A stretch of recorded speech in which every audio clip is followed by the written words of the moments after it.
اعوذ باللہ من الشیطان اللعین الرجیم بسم اللہ الرحمن الرحیم اللہم صلی علی محمد و آل محمد وعجل فرجہم۔ سامعین عزیز مومنین مومنات، خداوند عالم آپ تمام احباب کو مومنین مومنات کو اپنی حفظ و امان میں رکھے۔ خالق دو جہاں آپ سب کے گھروں میں، فیملیوں میں خوشیاں، اتفاق، اتحاد کی دولت سے مالا مال فرمائے، اور پروردگار عالم وہ مومنین مومنات جو پریشان حال ہیں کسی بھی حوالے سے، گھریلو حوالے سے، خارجی حوالے سے، داخلی حوالے سے، مالک دو جہاں ان سب کی پریشانیوں کو، مشکلات کو دور فرمائے، آمین یا رب العالمین۔ تو سامعین عزیز، آج اس ویڈیو کا ٹاپک اور موضوع خاندانوں میں، فیملیوں میں رہنے کے اصول جو ہیں وہ کیسے ہونے چاہیے، اور ان اصولوں میں سے بہترین اصول میاں بیوی، وائف اینڈ ہسبینڈ کے حوالے سے آج بات کرنی ہے۔ اس میں مختصر اور ایک درس آموز ایک واقعہ پیغمبر اسلام صلی اللہ علیہ وآلہ وسلم کے زمانے کا وہ بھی آپ کو بیان کرنا ہے کہ وہ کون سا واقعہ ہے، اور ایک بد اخلاق شوہر اس کے لیے کیا معصومین علیہ السلام کی احادیث ہیں بد اخلاق شوہر کے حوالے سے۔ تیسری بات کہ 3 خواتین ایسی ہیں کہ جن سے پروردگار عالم نے جہنم کی آگ کو ان پر حرام قرار دیا ہے، یعنی عذاب قبر کو ان سے ہٹا لیا ہے۔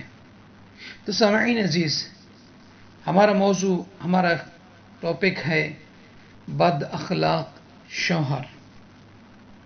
دیکھیے، بد اخلاقی ایک خطرناک زہر اور بیماری ہے، اور یہ مرض جسمانی امراض سے بھی زیادہ خطرناک ہے۔ تو عزیزان گرامی قدر مومنین مومنات، عقل کا تقاضا یہ ہے کہ کسی بیماری کے علاج کی بجائے شروع سے ہی اس بیماری کی روک تھام کی جائے۔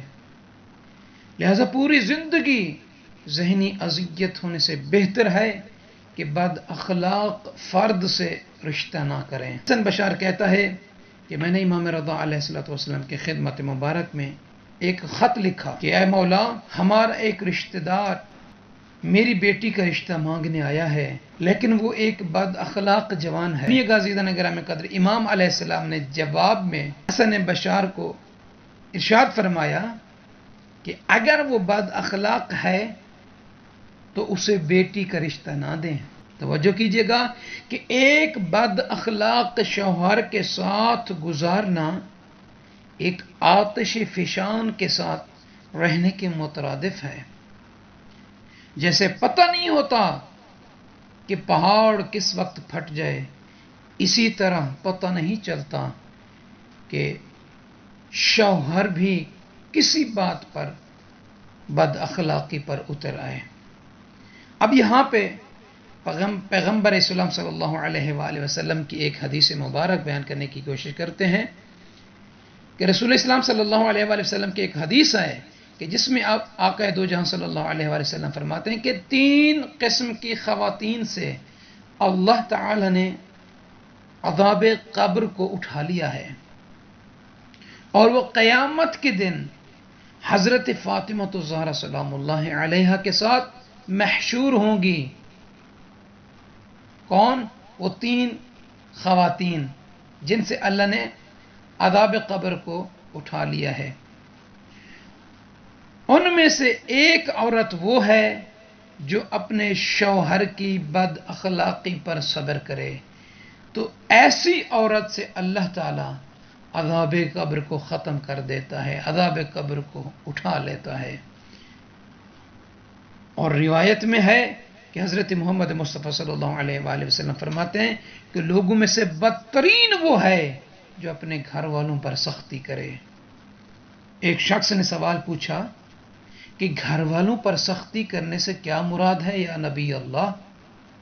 تو آپ صلی اللہ علیہ وآلہ وسلم نے فرمایا، سختی سے مراد یہ ہے کہ جب بھی مرد گھر میں داخل ہو تو بیوی اور بچے اس سے ڈریں، اور جب وہ گھر سے باہر جائے تو گھر والے خوش ہو جائیں. کتنی سخت روایت ہے. تو سامعین عزیز مومنات، ہمیں اپنے گریبان میں جھانکنے کی ضرورت ہے کہ کیا ہم اس طرح نہیں ہیں. بد اخلاقی کے بہت زیادہ منفی اثرات ہیں، اور یہاں پر ایک واقعہ رسول اسلام صلی اللہ علیہ وآلہ وسلم کی زندگی کا، یہ سعد بن عبادہ نبی پاک صلی اللہ علیہ وآلہ وسلم کے ایک جلیل القدر صحابی تھے. جب مدینہ منورہ میں سعد کا انتقال ہوا تو اللہ کے نبی نے ان کے جنازے میں تشریف لائے، شریک تھے. لکھا ہے تاریخ میں کہ ننگے پاؤں اور عبا کے بغیر اللہ کے نبی حضرت محمد مصطفیٰ صلی اللہ علیہ وسلم سعد کے جنازے میں شریک تھے.